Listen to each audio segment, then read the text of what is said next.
Hi అండి అందరికీ నేను మీ కుకింగ్ విత్ హిమ ఈరోజు వీడియోలో వచ్చేసి వెల్లుల్లి తాలింపన్నం చేస్తున్నానండి. చాలా టేస్టీగా వచ్చింది. నచ్చినట్టయితే ఒకసారి మీరు ట్రై చేయండి. ఒకే రకంగా తింటే టేస్ట్ ఏముంటుందనేసి ఇలా కొత్తగా ట్రై చేశాను.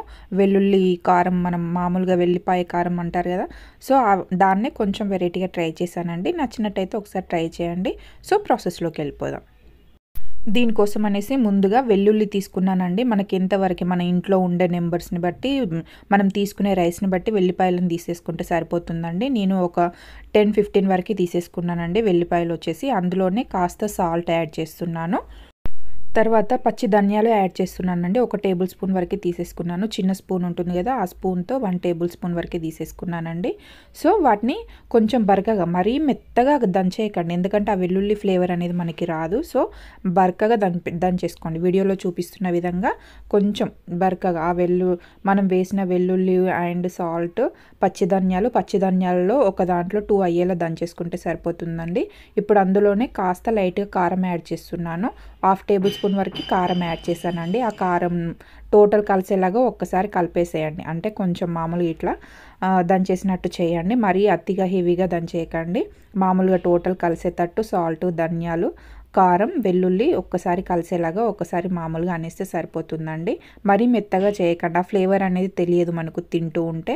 కాస్త బరకగా అనేసేయండి. సో ఈ విధంగా వీడియోలో చూపిస్తున్న విధంగా చేసేసుకుంటే సరిపోతుందండి. ఇప్పుడు రైస్కి సరిపడా ఆయిల్ తీసేసుకొని అందులోనే 1/2 టేబుల్ స్పూన్ వరకు జీలకర్ర, ఆవాలు యాడ్ చేస్తున్నానండి. రైస్ క్వాంటిటీ బట్టి ఆయిల్ తీసేసుకుంటే సరిపోతుందండి. అంత ఇంత అనేసి ఏం లేదు.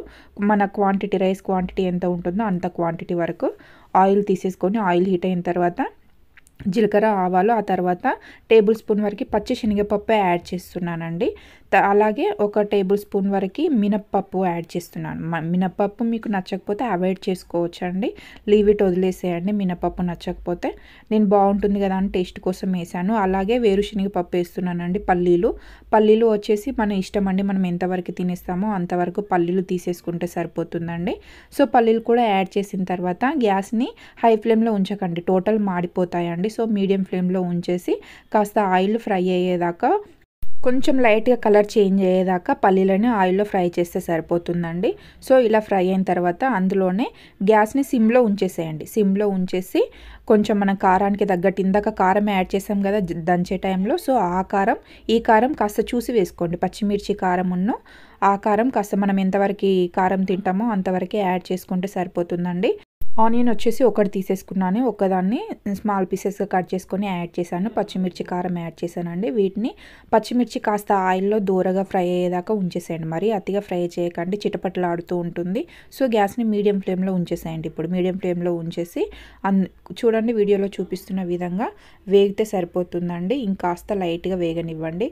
పచ్చిమిర్చి అనేది ఇంకాస్త పచ్చిగానే ఉంది. పచ్చిమిర్చి కలర్ అనేది కొంచెం ఆయిల్లో వేగితే తెలిసిపోతుంది కదా అండి. సో ఆ కలర్ వచ్చేంత వరకు వేగిన తర్వాత అందులోనే గ్యాస్ని సిమ్లో పెట్టేసి కరివేపాకు క్వాంటిటీ అనేది కాస్త ఎక్కువ తీసేసుకోండి. కరివేపాకు ఫ్లేవర్ అనేది మనం తింటూ ఉంటే తెలుస్తూ ఉంటుంది. సో క్వాంటిటీ అనేది కాస్త ఎక్కువగా తీసేసుకోండి. సిమ్లో పెట్టేసి కరివేపాకు యాడ్ చేయండి. చిటపటలాడుతూ పైన చిల్లుతూ ఉంటుంది.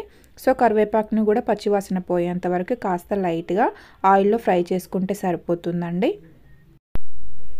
వీడియోలో చూపిస్తున్న విధంగా ఫ్రై అయిన తర్వాత అందులోనే ఇందాక మనం దంచి పెట్టేసుకున్న వెల్లుల్లి, పచ్చి ధనియాలు, కారం, సాల్ట్ పేస్ట్ ఉంది కదా అండి, కచ్చపచ్చగా దంచేసుకుంది. సో దాన్ని కూడా ఇందులో యాడ్ చేసేయండి. గ్యాస్ సిమ్లో ఉంచేసి యాడ్ చేయండి, ఎందుకంటే హై ఫ్లేమ్లో, మీడియం ఫ్లేమ్లో ఉంచినా కూడా కారం కదా అండి తొందరగా మాడిపోతుంది. సో సిమ్లో పెట్టేసి కాస్త ఎక్కువగా ఫ్రై చేయకండి, లైట్గా అలా ఫ్రై చేసేయండి అంతే. ఎక్కువ ఫ్రై చేసే వరకు ఆ టేస్ట్, ఆ ఫ్లేవర్ అనేది తెలియదండి. సో అందుకనేసి కాస్త లైట్గా ఒక్కసారి అలా ఇలా కలిపేసేసుకొని గ్యాస్ని సిమ్లో ఉంచేసేయండి. ఇలా సిమ్లో ఉంచేసిన తర్వాత ఇందులోనే ఇప్పుడు పసుపు యాడ్ చేస్తున్నానండి. పసుపు క్వాంటిటీ వచ్చేసి ఒక 1/2 స్పూన్ వరకు తీసేసుకున్నాను. పసుపు యాడ్ చేసిన తర్వాత పసుపుని కూడా పచ్చివాసన పోయేంత వరకు కాస్త లైట్గా ఫ్రై చేసుకుంటే సరిపోతుందండి. అతిగా ఫ్రై చేయాల్సిన అవసరం కూడా ఏం లేదు. ఇలా అన్నీ ఆయిల్లో ఫ్రై అయిన తర్వాత ఇందులోకి రైస్ యాడ్ చేస్తున్నానండి. మనం మామూలుగా వండిన రైస్ తీసేసుకుంటే చాలా టేస్టీగా ఉంటుందండి. అంటే మనం నైట్ వండిన రైస్ మార్నింగ్ టైంలోనైనా లేకపోతే మార్నింగ్ వండిన రైస్ ఈవినింగ్ టైంలోనైనా చేసేసుకుంటే సరిపోతుందండి. అప్పటిదప్పుడు హీట్ రైస్ వేసే వరకు ఏంటవుతుందంటే ముద్దలా అయిపోతుంది. హీట్ రైట్ వెంటనే యాడ్ చేసేసరికి ముద్దలా వేసి తిననీకి అంత ఇష్టపడరండి. సో మార్నింగ్ వండిన రైస్ అయినా ఈవినింగ్ టైంలో, ఈవినింగ్ వండిన రైస్ అయినా మార్నింగ్ టైంలో చేసేసుకుంటే చాలా టేస్టీగా ఉంటుందండి. మార్నింగ్ టైంలో రైస్ ఎక్కువ తినని వాళ్ళు ఉంటారు కదా, ఆఫ్టర్నూన్ టైంలోనైనా చేసుకోవచ్చు. సో ఇలా రైస్ యాడ్ చేసిన తర్వాత సిమ్లోనే ఉంచేసేయండి, హై ఫ్లేమ్లో ఉంచకండి గ్యాస్ని. సిమ్లోనే ఉంచేసి రైస్ యాడ్ చేసేయండి. కొద్ది కొద్దిగా రైస్ యాడ్ చేసిన తర్వాత ఇప్పుడు ఒక్కసారి కలిపేసేసుకోండి. టోటల్ రైస్కి పట్టేలాగా, మనం వేసిన ఫ్లేవర్స్ టోటల్ రైస్కి పట్టేలాగా ఒకసారి కలిపేసేసుకోండి. కింద మనం వెల్లుల్లి మాడిపోతుందండి, సో వెల్లుల్లి మాడకుండా చూసుకోండి. టోటల్ ఫ్లేవర్స్, ఆ కొత్తిమీర ఫ్లేవర్, పచ్చిమిర్చి టోటల్ ఫ్లేవర్స్ పట్టేలాగా ఒక్కసారి కలిపేసేసుకోండి. కలిపేసుకున్న తర్వాత గ్యాస్ని మీడియం ఫ్లేమ్లో ఉంచేసేయండి. కలిపేసే ముందు సిమ్లోనే ఉంచేసేయండి. కలిపేసిన తర్వాత గ్యాస్ని మీడియం ఫ్లేమ్లో ఉంచేసి ఒక 2 మినిట్స్ వరకు కుక్ అవ్వనివ్వండి. మూత పెట్టేసేయండి. మూత పెట్టేసి 2 మినిట్స్ తర్వాత కుక్ అవ్వనివ్వండి. 2 మినిట్స్ ఆఫ్టర్ ఓపెన్ చేసి చూసేసరికి చూడండి లైట్గా మనం వేసిన రైస్ అనేది లైట్గా హీట్ అయిందండి. ఇంకాస్త హీట్ అవ్వనివ్వండి. రైస్ ఎంత హీట్ అయితే అంత టేస్టీగా వస్తుందండి. చల్లగా కూల్గా ఉంటే టేస్ట్ అనేది రాదు. సో ఇంకొక 2 మినిట్స్ వరకు మూత పెట్టేసి క్లోజ్ చేసేయండి. ఆఫ్టర్ 2 మినిట్స్ ఓపెన్ చేసి చూసేసరికి చూడండి రైస్ అనేది ఏ విధంగా కనిపిస్తుందో. ఒక్కసారి కలిపేసేసుకోండి. అడుగు అనేది ఏం మాడిపోదండి, ఎందుకంటే మనం మీడియం ఫ్లేమ్లో ఉంచేసి 2 మినిట్స్కి ఒకసారి మనం కలుపుతూ ఉంటాం కాబట్టి ఏం మాడిపోదు. మీకు అంతలా మాడిపోతుంది అనిపిస్తే సిమ్లో ఉంచేసేయండి. సిమ్లో ఉంచేసి ఒకసారి కలిపేసేసుకోండి. చూడండి ఎంత పొగలు వస్తున్నాయో. హీట్ రైస్కి ఎంత హీట్ తగిలితే అంత టేస్ట్ వస్తుందండి. ఈ ఫ్లేవర్స్ అన్నీ రైస్కి పట్టేసి అంత టేస్టీగా వస్తాయి. సో అందుకనేసి ఒక్కసారి కలిపేసేసుకోండి. కలిపేసుకొని ఇంకాస్త హీట్ అవ్వనివ్వండి ఒక 1 మినిట్ వరకు. 1 మినిట్ ఆఫ్టర్ ఓపెన్ చేసి చూసేసరికి చూడండి ఇప్పుడు పర్ఫెక్ట్గా వచ్చేసింది మనకి. ఎంత రైస్లో నుంచి చూడండి సైడ్స్కి ఏ విధంగా పొగలు వస్తున్నాయో.